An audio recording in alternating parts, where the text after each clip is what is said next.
Kampista kubwa ambalo nataka nilisikia kutoka kwako, tumeona masaa machache yaliyopita tulishuhudia Dodoma Jiji akipigwa goli 6 kwenye uwanja KMC Complex na ligi imesimama. Simba nafasi ya pili, Yanga nafasi ya kwanza, tofauti ya pointi moja tu.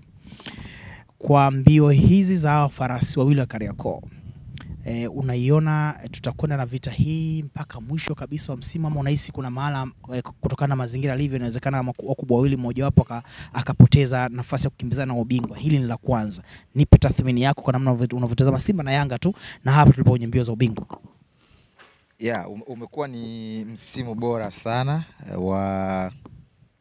wenye ushindani. Pengine unakuwa ni kwa mara ya kwanza kwa takriban baada ya misimu kama sikosei 7. Misimu 7 iliyopita tuliona ilikuwa ni nyakati kama hizi ilikuwa ishajipambanua either ni Simba au Yanga amekaribia ubingwa. Sio, umeelewa? Yaani domination ya Simba Sports ya misimu 4 ile nyakati kama hizi kwa zimesalia mechi 8, Simba tayari alikuwa Yanga alikuwa shatupa taulo. Yaani ulikuwa unaona gap ambayo huwezi kusema kwamba Yanga angeweza kufanya lolote mbele ya Simba. Simba walikuwa michezo 22 walikuwa wamekaribia kumaliza shughuli mapema kabisa. Young Africans walipokuja kupindua na wenyewe misimu 3 iliyopita, Simba nyakati kama hizi walikuwa tayari washatupa taulo. Kwa hiyo unaona ni msimu wa kwanza ambao tunashuhudia kuna ushindani.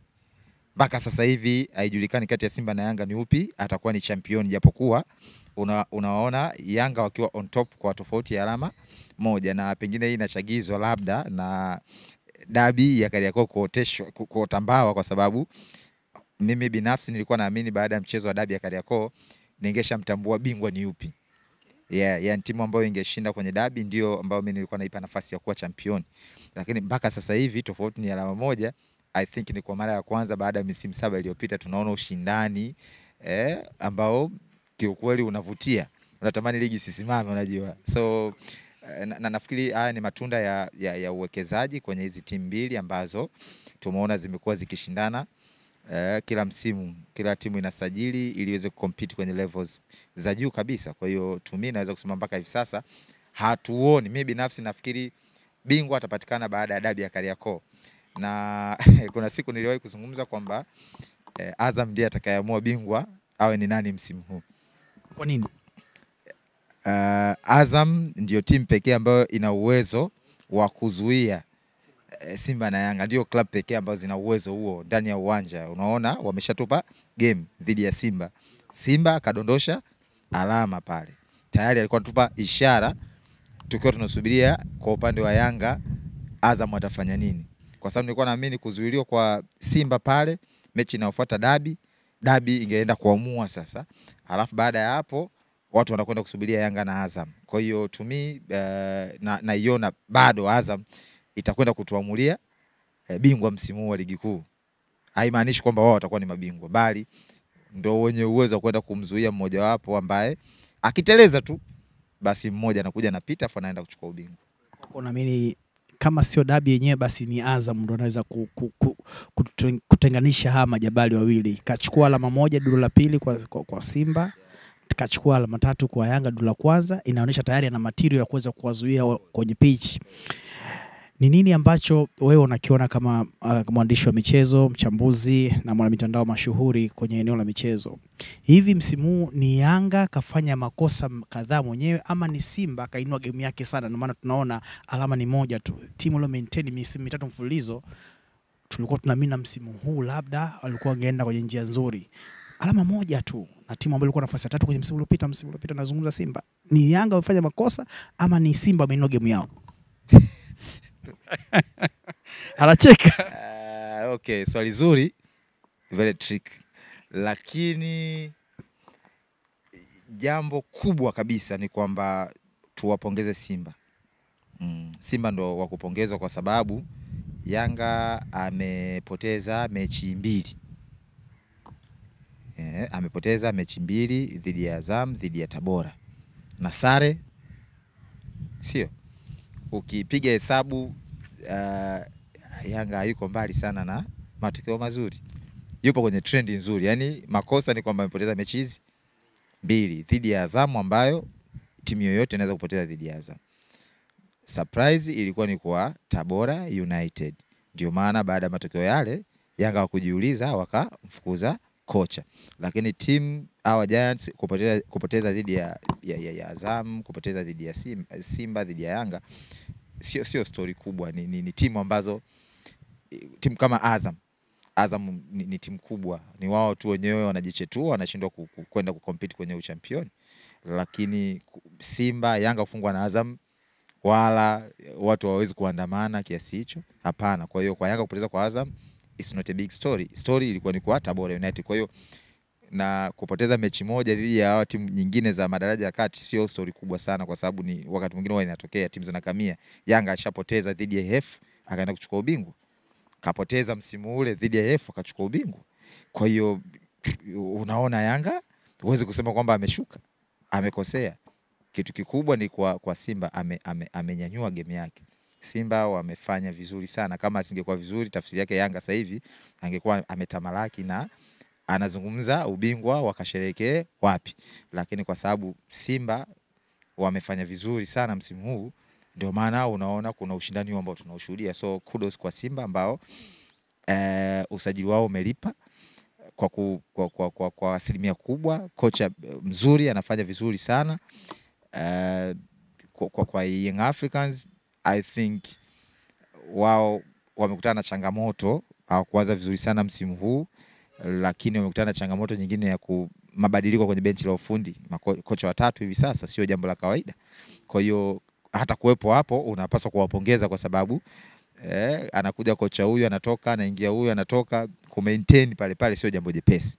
So kwangu mimi, kama ukinipa asilimia kwa hii situation, yupi unampa faida ama unampa credit kwa hiki ambacho kinaonekana sasa hivi, itakuwa ni dhambi kumkosea heshima Simba, kwa sababu wao ninaona wao ndio wamefanya zaidi kuliko Young Africans. Simba wamefanya zaidi kuliko Young Africans kwa sababu tayari kulikuwa na gap kubwa baina yao.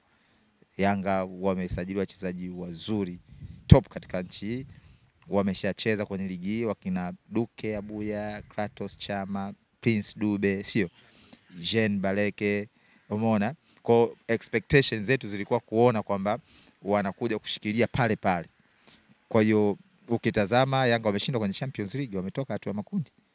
Simba pamoja na usajili wa wachezaji wapya wengi, tazama wako robo finali sasa hivi, wanaikaribia nusu finali. Kwa hiyo lazima useme kwamba Simba ndio alifanya vizuri zaidi kuliko Young Africans, japokuwa kwenye status ya ligi sioni kama Yanga amefanya vibaya sana, kwa sababu mechi alizopoteza ni 2 na sare moja. So top performance kwa timu zote.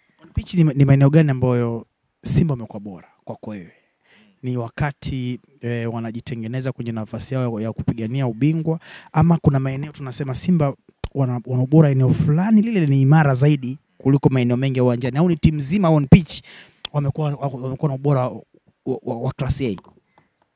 Eneo la kiungo na midfield kwa ujumla, kuanzia kiungo cha chini na cha juu.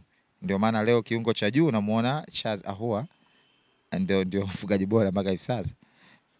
Kiungo wa chini, eneo la kukaba, unaona introduction ya Yusuf Kagoma ambaye amekuja kuongeza uimara wa kikosi cha Simba kwenye eneo lile. Pasi kusahau kwenye eneo la goalkeeping. Ukiangalia maeneo haya matatu goalkeeping, unaona wamefanya vizuri sana.